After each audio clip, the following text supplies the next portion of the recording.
Hi, this is Sandy Botkin, author of the best-selling book, Lower Your Taxes Big Time. Over the past 20 years, I have taught thousands of home-based business owners how to save millions on their taxes.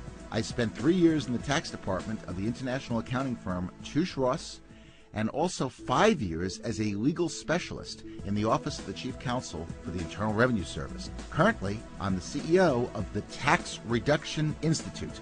Over the next few minutes, I'm going to explain why you'd be brain dead not to have a home-based business.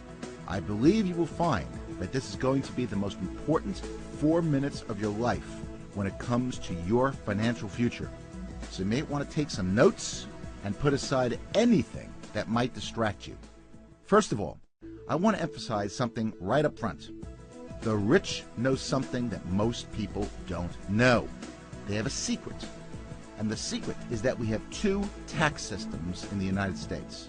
Now, when I say that, most people think that there's one for the rich and one for the poor, and that's not quite true. There's one to make you rich, and then there's one to make you poor.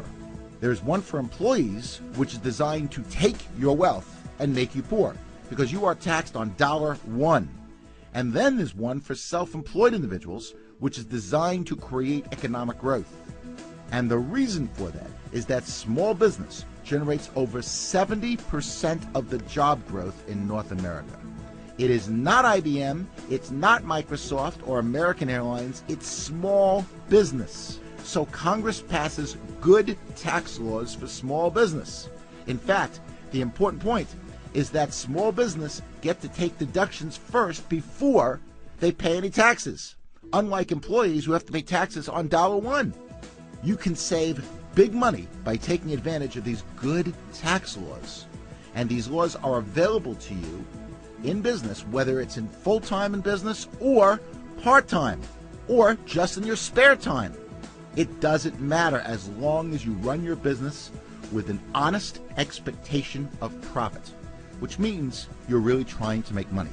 In fact, if you know what you're doing in a small business, you have the potential to write off part of your house, your spouse, the equivalent of your kids' education and weddings. I'm not kidding when I say that, by the way. You can set up a pension plan that makes any government plan seem paltry by comparison. The potential is just enormous. Good proof of this was illustrated by a lady named Jane Bryan Quinn. Jane Bryan Quinn is a nationally syndicated economist. You may have heard of her. She is a nationally known commentator on personal finance, with books and columns read and trusted by millions. She did a study of a couple who made $40,000 a year. And $40,000 didn't go that far. So the husband said to the wife, honey, you gotta go out and get a job, which she did, and she made an extra $20,000.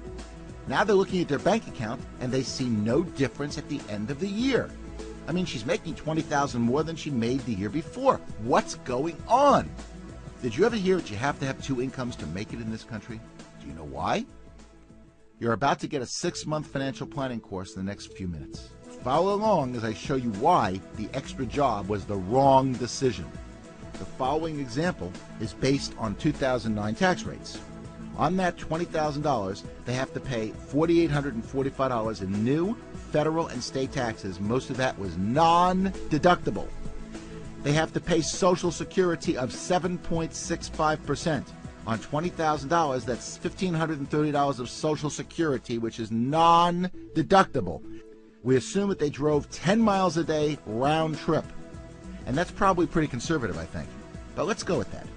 10 miles a day round trip, 5 days a week, 52 weeks a year at IRS's current 55-cent a mile rate.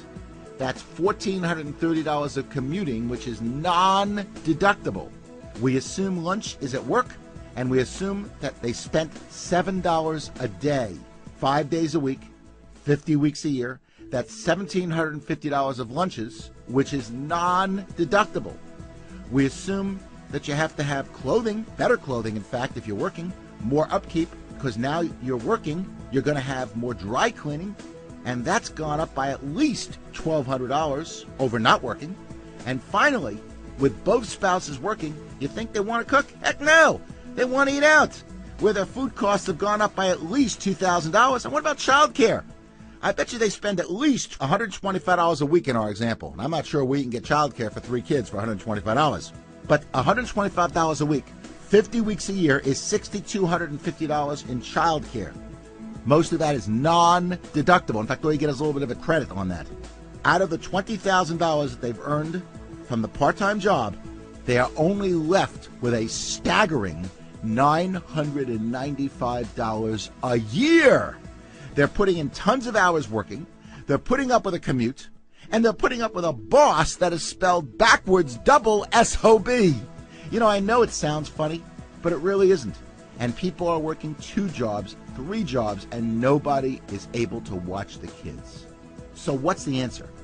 The answer is to take advantage of the greatest tax write-offs available in America. And that is by having a home-based business and working that business like a business. Nothing can be better than that. Because if you know what you're doing, you can write off, as I mentioned, part of your house, your spouse, the equivalent of your kids' education and weddings. You can set up a pension plan that makes any government plan seem paltry by comparison, and there's much more than just the tax benefits. For example, you get tremendous time freedom. You can work out of your home. You dictate your own hours and not be subject to the boss's whims. If you need to go somewhere, or go to your kids' basketball games, or go to your son's or daughter's music lessons or concerts, you can do that. There's no commute. There's no liability, or very little liability with home-based businesses. You don't have any employees. And you can make unlimited income. And that's probably the most important factor for having a home-based business. There is no glass ceiling of any type. Having a home-based business is probably the smartest thing that anyone can do. And what amazes me is that people will work overtime to try to get ahead in a company, when frankly they should be putting in as little time as possible to avoid getting fired and getting a part-time home-based business going. Who knows? Maybe that business will generate enough money where you can quit your job altogether. Wouldn't that be nice? That's the point. Having a home-based business will generate enormous benefits for yourself and your family. It's something you should really consider, and it will make your life a lot less taxing. I would strongly encourage you to carefully evaluate and get started with your own home-based business today. The tax benefits are incredible, but a home business has so much more to offer. Extra income, being your own boss, financial security, setting your own hours, working from the comfort of your home, more time with family, and the list goes on and on. Most importantly, you are working on your dream instead of someone else's. Now that's the beautiful thing.